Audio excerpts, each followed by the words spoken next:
आता काय हा डिव्हिजिव्ह क्लस्टरिंग. डिव्हिजिव्ह क्लस्टरिंग म्हणजे काय? ॲग्लोमेरेटिव्हचा टोटल उलट. ठीक आहे, ॲग्लोमेरेटिव्हचा टोटल उलटा म्हणजे काय? हा अप टू बॉटम आहे. काय? Up to bottom. जसं आपले डेटा पॉईंट्स काय पहिले 7, 10, 20, 28 आणि 35 हा आपला एक म्हणजे रूट नोड आहे. आता हा अप टू बॉटम आहे.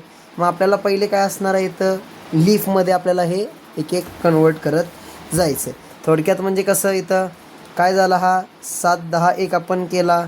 दुसरा काय केला? 20, 28 आणि 35 हा एक ग्रुप तयार केलेला. म्हणजे अप टू बॉटम चालू आहे ना आपण. ठीक आहे. मग आता ह्यात काय होणार? 7 आणि 10 वेगळा वेगळा होणार. म्हणजे आपल्याला हे लीफ नोडकडे आणायचे. ह्यात काय आलं? 20, 28 आणि 35. मग आता ह्याच्यात अजून काय होणार? 28 आणि 35. हे झालं डिव्हिजिव्ह. ठीक आहे, हे झालं काय? डिव्हिजिव्ह. मग हे काय होणार? प्रत्येक एक एक म्हणजे ईच अँड एव्हरी म्हणजे हे आपल्या प्रत्येकाची लीफ मिळत जाणार आहे. म्हणजे हे रूट नोड आहे. रूट नोडमधनं आपल्याला हे लीफ नोडकडे येतं आहे. ठीक आहे. तर असं आपल्याला अशा प्रकारे आपल्याला लिहायचं आहे. तर तुम्ही त्याला असं म्हणजे एकदम स्टेप तसं बघायला गेलं तर तुम्ही त्याला अशा पण प्रकारे मांडू शकता.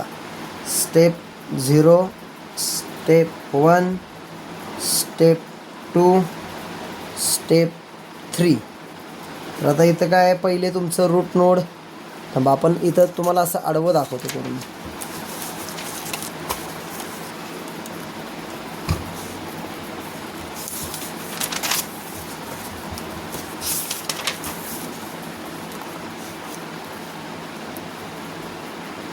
Step 0, step 1, step 2, step 3, step 4. ठीक आहे.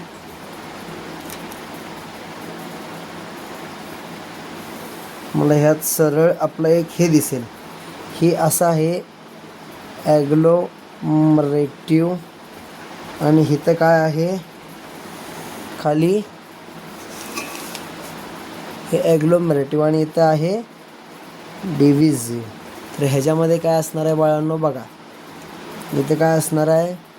स्टेप 0च्या खाली स्टेप 4, स्टेप 3, स्टेप 2, स्टेप 1 आणि स्टेप 0. आता आपण बघतोय कोणाचं? डिव्हिजिव्हचं. सो इथं काय आहे आपला ग्रुप? 7, 10, 20, 28, 35. म्हणजे हा एक आपला रूट नोड झाला. रूट नोडमधनं आपलं काय झाला? स्टेप 1मध्ये इथं काय आला आपला? स्टेप 1ला 20, परत 28, 35. ठीक आहे. त्यानंतरनं इकडं काय आला? एक वेगळा 7, 10. ठीक आहे. मग 7, 10चा इथं काय आला? 28, 35.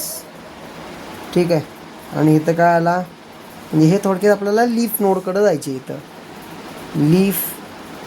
लीफ आणि लीफ. मग ही पहिली लीफ काय झाला? इथं हा 20 यातला आणि हा इथं काय झाला? पुढं फर्दर 28, 35. ठीक आहे. म्हणजे ही एक लीफ झाली, ही एक लीफ झाली. ठीक आहे. मग आता या 7 आणि 10 मधला काय झाला? हा 7 एक लीफ झाला, हा 10 एक लीफ झाला. ठीक आहे. म्हणजे हे असं झालं. ही आपली रूट नोड आहे. म्हणजे तुम्ही अशा प्रकारे सुद्धा हे दाखवू शकता. ही रूट नोड आहे. रूट नोडमधनं इथं पहिली स्टेप काय झाली तुमची? एक 20, 28, 35 तुम्ही हे घेतलं, एक ग्रुप घेतला. हा एक तुम्ही तुमचा ग्रुप घेतला. मग ह्यातनं लीफ काय झालं? डायरेक्ट सेपरेट आउट 7 आणि 10. मग ह्यातनं काय सेपरेट झालं? एक 20 डायरेक्ट लीफ सेपरेट झाली. उरली कुठली? 28, 35. मग 28, 35 मधली पण ही 28 एक आणि 35 एक अशी हे काय झाल्या? रूट नोडपासनं म्हणजे अपपासनं बॉटमपर्यंत गेलं आहे. आणि हे उलटं जर तुम्ही बघितलं तर हे ॲग्लोमेट्री पण होतं आहे की बाबा लीफ नोड आहेत, लीफ नोडपासनं हे एक एक करत करत असे ग्रुप होत होत कुठं आलेत, बॉटम टू अप आलेत. ठीक आहे.